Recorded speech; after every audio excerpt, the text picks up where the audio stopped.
Come on, man, let me have a turn. Huh?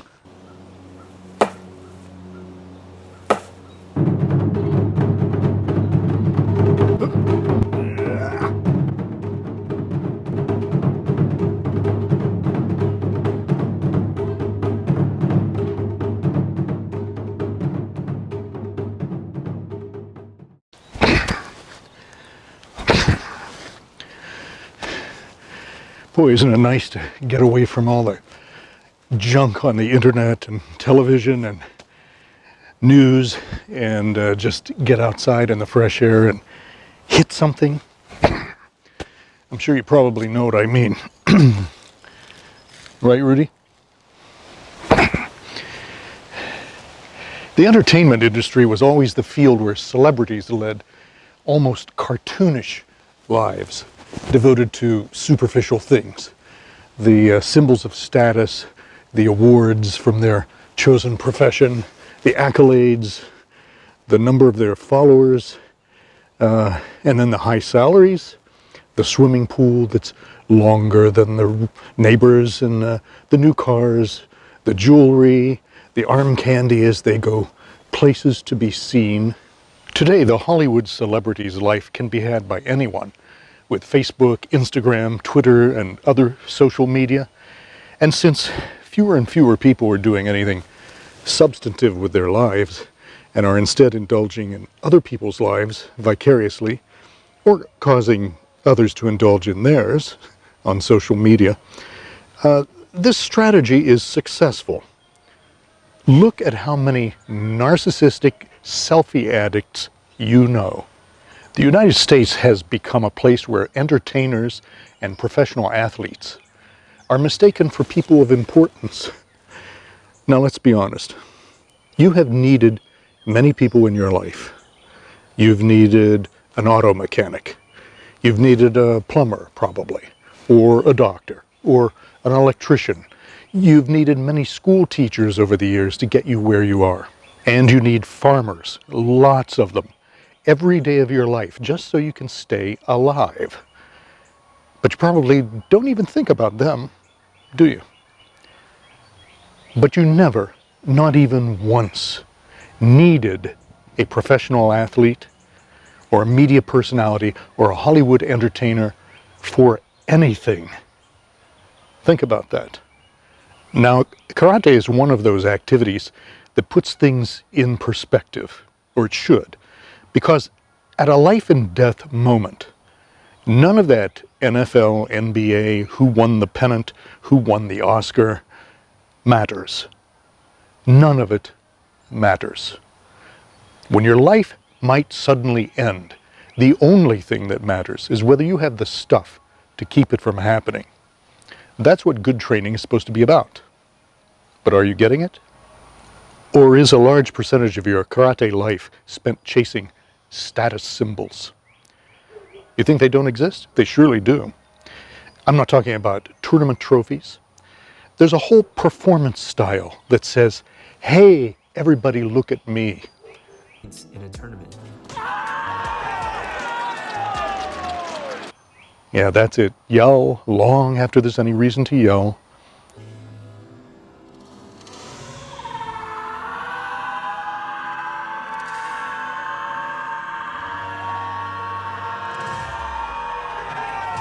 Ooh, this is what I did. I'll do it again for you.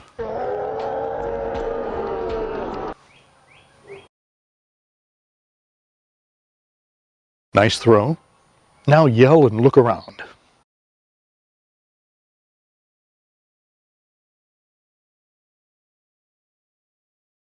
Now it's the other guy's turn.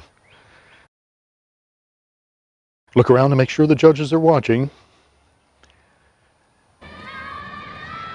左は意識しないようにこの左が持ち味にしている荒が右の上段がカウンターと言われる荒がこれに入った時のタイミングに合わせて右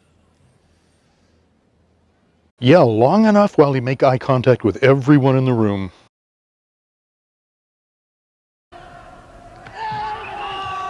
What a mouth. Now contrast that with this. Here is a no showmanship approach to the same thing. That guy never takes his eye off the opponent and clearly has only one goal. Who among the people we've looked at do you think trains for function and not flash? But those were all sporting events and not karate as I know it exactly. Sport is an outgrowth of karate. So how is the daily training to get karate skill conducted? Is there an emphasis on how things look? I mean, as opposed to how they work. Uniformity of performance is what organizations need to keep getting fees. So training is never on an individual basis like it once was. Well, except for me, of course. And speaking of uniformity, let me tell you about the very first status symbol I encountered in the karate world over 50 years ago. Typically, beginners started out wearing lightweight Lion brand keikogi from Japan.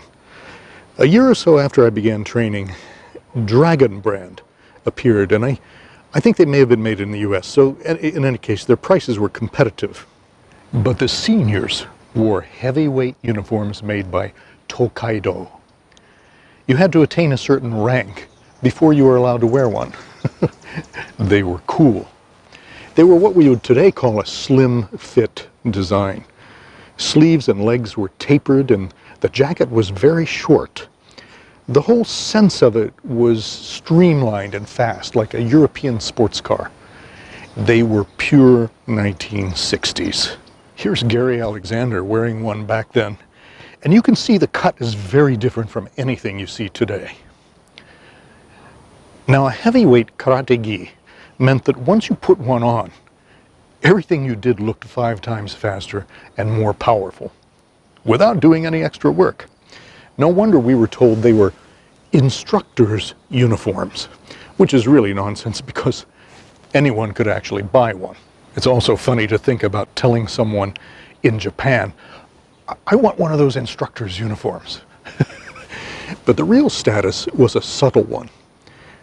Your form looked better instantly when you wore one. And this was an illusion. But guess what? That became the norm.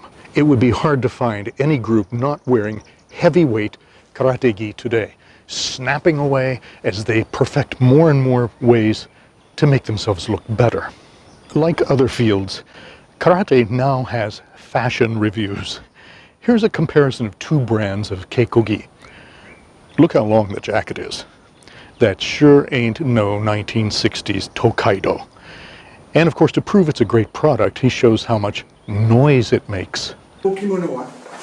Ça claque. Ouais, c'est vraiment, voilà, le kimono qui claque, bon. And this likable guy talking about his new uniform. Oh, it sounds so nice. It must be good. It makes noise. Ready? I'm gonna get it nice and close to the camera. Doesn't that just sound great? He's almost euphoric. He and his audience both think that this superficial snapping is important. Ever been in a bar where there's one loud guy who likes calling attention to himself? You probably have a name for that kind of a guy, right? Well, that's who you are when you think you're flapping and snapping makes you special. Some status symbols are subtle, like the terminology used in karate culture. When I was first training, people with black belts were scarce. And when they became more common, you started hearing the word master for the first time. When somebody assumed the master title, they regained the awe and mystery that was formerly given to black belt, which was synonymous with expert in the public's eyes. And of course, once we had a lot of masters, grandmaster. It may be an effective way of describing someone who's the head of an organization or the head of a style or something. But I read of one guy being addressed with the title Professor Grandmaster Soke. Soke, for those of you who don't know, is the title that's given for the inheritors of a particular school, usually the son of the founder. Now, I know there are many quality karate groups here in the US and also abroad who use those terms legitimately. The problem is that posers use the same terms. This is like the military concept of stolen valor. I've met people who never mastered brushing their teeth being called master. On the other hand, we should rightly call the founders of the styles and those who have spent their entire lives perfecting this art by this term. A lot of titles evolved naturally because those who brought the arts to other countries, and particularly here, were military men. And there's an endless number of stripes, hashes, medals, and ribbons that designate your accomplishments in the military. It was only natural that this concept was continued in karate instruction. So yes, there are Westerners who have rightly earned the master title, especially Master Ken.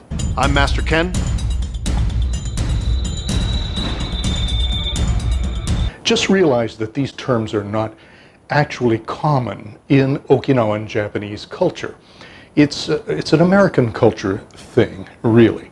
I never heard of anyone over there being known as Professor, Grandmaster, Soke, somebody. Of course, there's good old sensei, meaning teacher, and it's perfectly appropriate to call one's teacher by this title. But listen, it's incorrect to call yourself sensei. Oh, I am Sensei Jones. If you're going to use a term, a foreign term, it should follow the rules of that language. You don't know how bad you sound to the people whose language you're using when you call yourself Sensei Jones. If your teacher is named Jones, please don't bother writing. In the last decade, there's been a swing in interest back to traditional karate, and for a lot of people that means Japanese karate. And now you're hearing titles like Shihan, Renshi, Kyoshi, and Hanshi, all titles that emerged out of the bureaucratic structure of organized martial arts in Japan. Having many years of experience in a couple of these organizations, I got disenchanted with all the pomp and realized that the lofty titles generally reflected not how good you were, but how valuable you were to the system and how much you had paid into it over the years. I decided I'd rather pay into Social Security because I'd get something tangible back at the end. And I can't say that about membership in karate organizations. If you or someone you respect holds any of these titles, I'm sorry to say this, I don't mean to offend anyone. But if you have a mature personality, your self-esteem will come from what you're able to do instead of what you're called.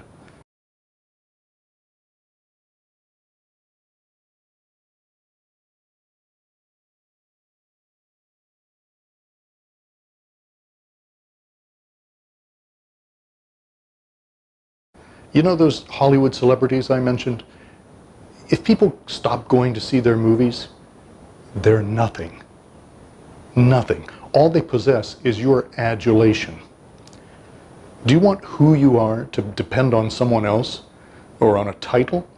Do you want the snappiness of your sleeve to hide from you the fact that you can't really knock someone out if you really need to? Develop your skill, develop yourself, and don't cling to superficial status symbols. They do nothing for you when your life is in danger. Now get training.